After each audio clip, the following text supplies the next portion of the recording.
Olha só, esse aqui, ó, é o meu resultado trabalhando pela internet. Eu tô com mais de 100 exatamente disponível nessa plataforma aqui. E eu quero te ensinar como que eu faço isso. Eu já ensinei milhares de pessoas aqui no Brasil e eu vou te mostrar agora alguns depoimentos que eu recebo todos os dias aqui no meu e-mail. Você quer aprender como que a gente tá fazendo isso? Então clique no link aqui embaixo e vem comigo que eu quero ensinar a ter esses resultados aqui, ó. Eu sou motoboy aqui em Londres e hoje tem uma semana que eu tô aplicando o que eu aprendi no curso do professor João. Eu vou mostrar na tela para você agora quanto que eu já fiz. 3.200 em uma semana, 537 só hoje de vendas e ontem 414. Professor João, Deus te abençoe, muito obrigado. E assim como esses, eu já ensinei milhares de pessoas a venderem todos os dias pela internet. Você quer aprender comigo e mudar sua vida? Então clica no link na descrição desse vídeo que eu vou te ensinar.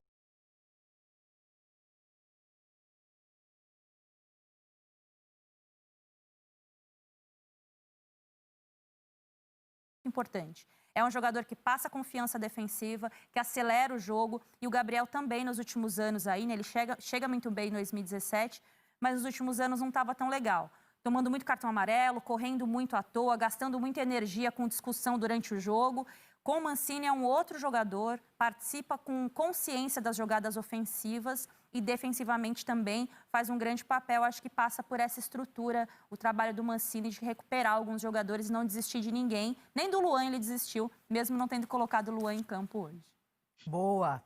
Grafa, você quer que o Grafa agora ficou sério. Ele estava ali se divertindo com a nossa galhofa, com a nossa resenha.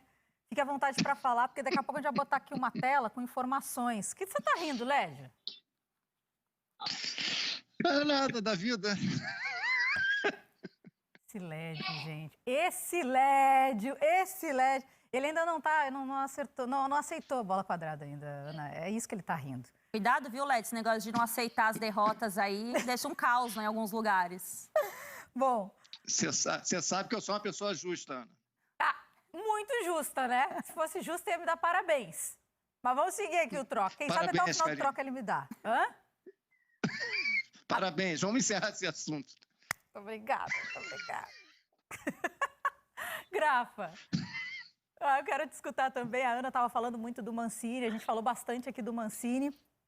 E em relação ao Barroca, até teve uma mensagem que eu quero ver se eu consigo encontrar aqui. Aqui, ó. O Mário César de Souza colocou pra gente na hashtag Troca de Passes. Ana, que a Ana estava falando antes do Barroca também, a partir do momento que aceitou treinar o time, o Barroca está no mesmo barco dos outros. Se ganhar tudo, o mérito será dele. Então vale para o bem e para o mal.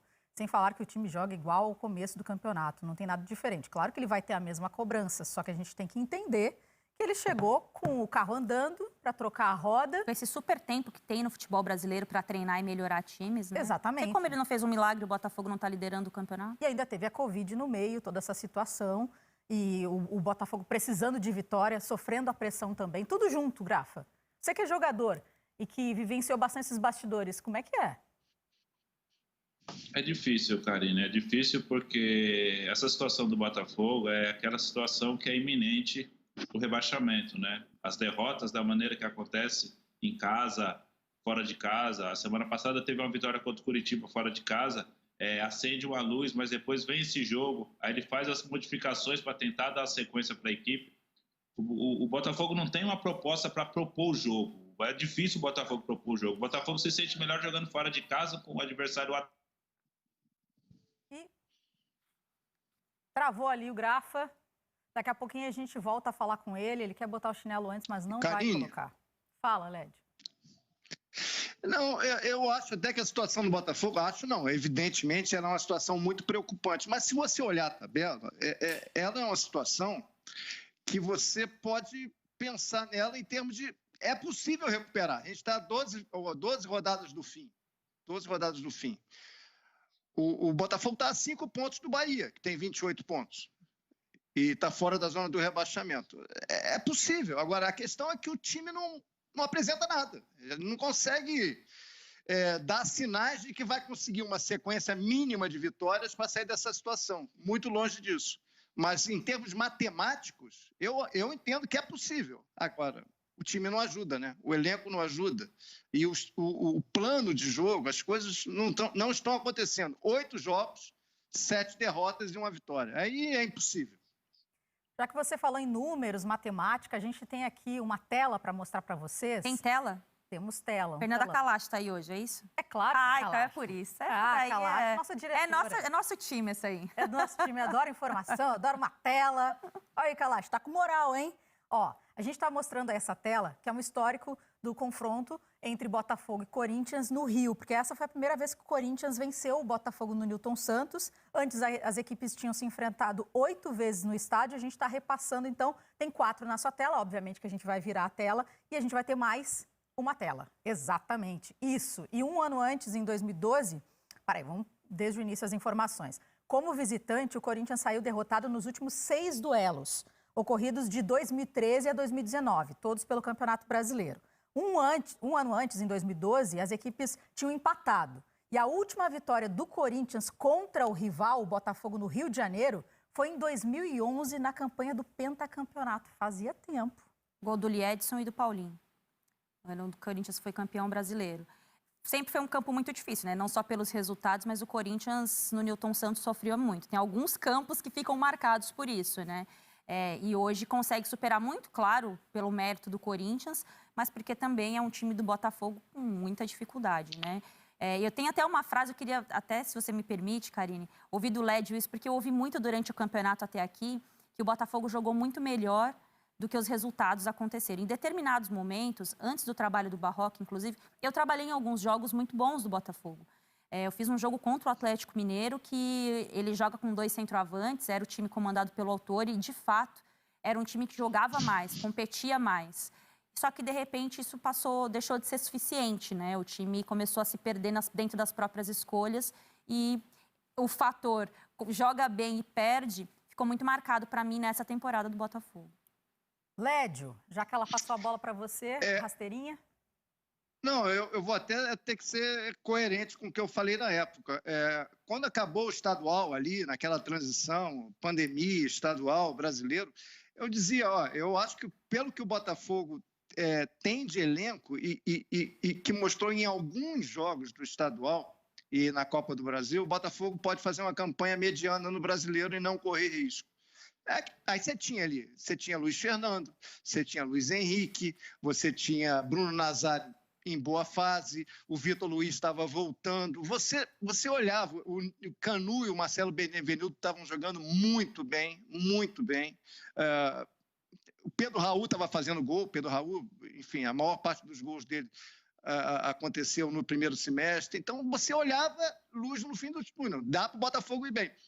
E como disse a Ana, começou fazendo bons jogos no Brasileiro, só que empatava muito. E o melhor jogo foi esse aí, eu também fiz esse jogo. O Botafogo venceu o Atlético do São Paulo por 2-1. Por quê? Porque ele foi reativo. Ele jogou no contra-ataque. Ele tinha Luiz Fernando de um lado, Luiz Henrique do outro, velocidade na frente, uma correria, Nazário jogando bem. Acho que o Honda estava no jogo também e ganhou o jogo nos contra-ataques, naquela desorganização do Atlético defensivo do São Paulo. O Atlético é um time que não sabe se defender. Só que aí, o Luiz Fernando foi embora, o Luiz Henrique foi embora, o Pedro Raul parou de fazer gol e o time foi caindo, foi vertigem total. E aí não se encontrou mais. Mas eu estou com a Ana.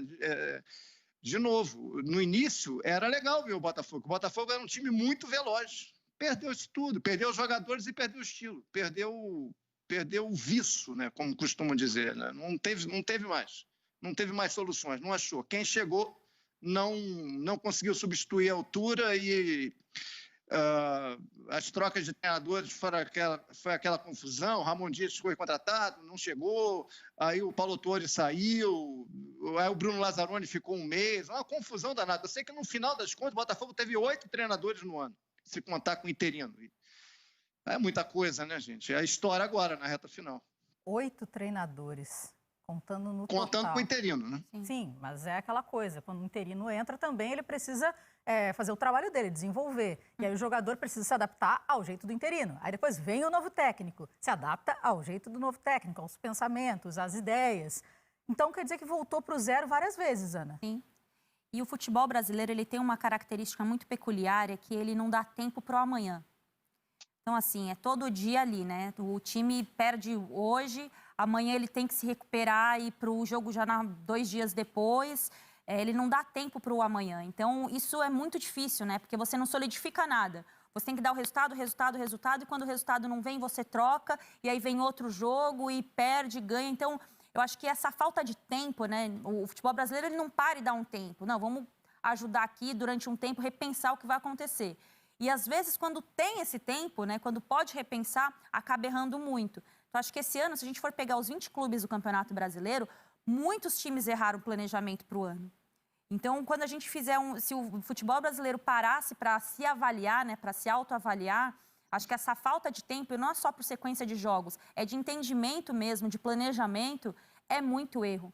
A gente fala do Botafogo, mas rapidamente você pode ir para o Internacional. O grande erro que teve de planejamento internacional no ano, o time que estava liderando o campeonato, perde o técnico, contrata um outro técnico que tinha que dar uma resposta muito rápida. E a gente vê isso acontecendo com o Botafogo, mas não é exclusivo do Botafogo, né?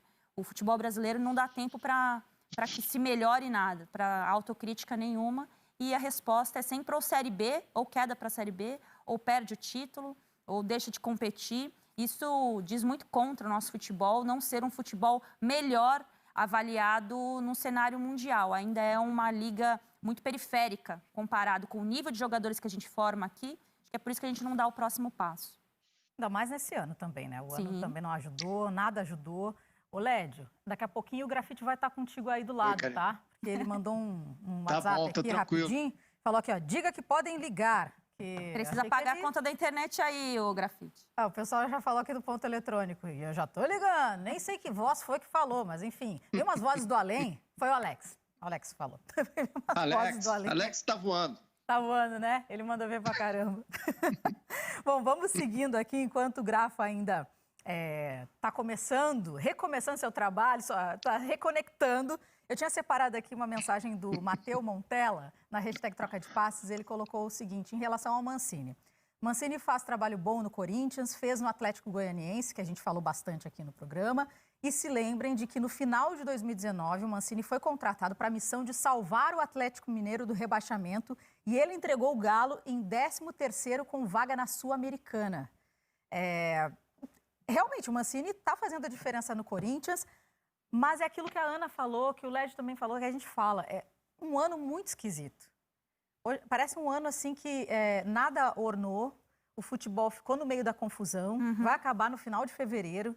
Então é difícil a gente também conseguir ter essa cobrança, enfim, ter essa avaliação. Fala, Lédio. Não, pode terminar. Eu queria fazer em cima do seu comentário, uma pergunta para a Ana depois. Pode terminar. Fica à vontade. Não, eu queria falar sobre o Mancini para a Ana, mas eu não queria te atropelar, era só para pegar uma carona. Conversa, Lédio, conversa, é assim. Ana, na verdade é o seguinte, eu não sei se você tem essa resposta. Você acha que o Corinthians vai manter, essa nova diretoria vai manter o Mancini para 2021? Você não sabe? Eu manteria. Eu não vejo muitas opções para o Corinthians, a não ser que vá buscar no mercado externo, mas eu manteria. Não sei o que você acha, Ana, se você tem alguma informação sobre isso. Eu não tenho informação, inclusive isso foi algo que eu fiquei tentando checar nos últimos dias por conta dessa transmissão, mas eu acho que aí, mais na base da opinião do que da informação, eu acho que, primeiro que ele tem contrato, né? Acho que o contrato dele vai até o final de 2021. Segundo, porque eu acho que dentro da realidade que ele pegou o Corinthians, ninguém deve nada para ninguém, mas eu acho que o Corinthians pode oferecer para o Mancini algo a mais dentro do que ele conseguiu desenvolver dentro desse ano, né? Ele não foi um técnico que chegou ali para apagar um incêndio, foi muito mais do que isso. Ele teve que tirar o Corinthians de um poço muito complicado, que era uma zona de rebaixamento, né? Um time que estava lutando ali contra a parte de baixo da tabela. Então, eu acho que nessa troca, desse entendimento que ele teve do dia a dia com um grupo de jogadores, com as lideranças, vale sempre a gente lembrar, e eu tenho falado muito nisso, que eu vejo ainda o Corinthians muito preso no que foi aquela equipe de 2009, não só dentro de campo, mas diretivamente, né, com as eleições. Ó o Benício ali, ó, dando o ar da graça. Esse é figura, né? Esse é figura. Ele gosta de uma câmera. Esse é figura. E eu acho que o Mancini é um pouco da ruptura, né? O Lédio não se aguenta. O Lédio adora uma bagunça. Eu acho que o Mancini é um pouco da ruptura desse Corinthians tão preso no que foi 2009, né? Eu falo sempre isso, as pessoas falam, mas foi um ano tão importante. Foi um ano importante, foi um ano de sedimentação do que é o Corinthians hoje. Mas foi uma estrutura viciada, que ficou muito viciada e que esse ano viu esse vício quase levar o Corinthians para um rebaixamento. Como que a gente viu no Cruzeiro recentemente, com o próprio Corinthians de 2007. Eu acho que o Mancini, tecnicamente, quebra um pouco esse vício que tem no Corinthians de tantos anos. Então, por isso, eu acho que a permanência dele pode ser algo positivo e também por extensão de trabalho, né? A gente fala tanto em extensão de trabalho, o Corinthians recuperou muito do DNA defensivo dele com o Mancini e quem sabe agora com um elenco melhor, porque eu acho o elenco do Corinthians bem limitado, o 2021 pode ser diferente para os dois lados, né? Grafa, você voltou com tudo, hein? Com o Benício aí também, dando ar da Benício que graça. chutou o fio da internet aí. Não, eu tô monitorando ele aqui, que ele tá passando aqui agora de volta. Mas Nossa, deixa foi embora, ele. foi lá pra sala. Deixa ele aparecer também, é bem... Esse é o João Pedro, o maior especialista do Brasil em geração de renda na internet e o único que já transformou a vida de mais de 30 mil alunos. Encare uma realidade. Para a crise não te derrubar, você precisa ganhar mais dinheiro. Conheça o passo a passo simples e garantido para faturar online pelo menos de 100 a 500 reais por dia, de forma quase automática. Clique agora no link na descrição do vídeo para transformar a sua vida e começar a lucrar hoje mesmo.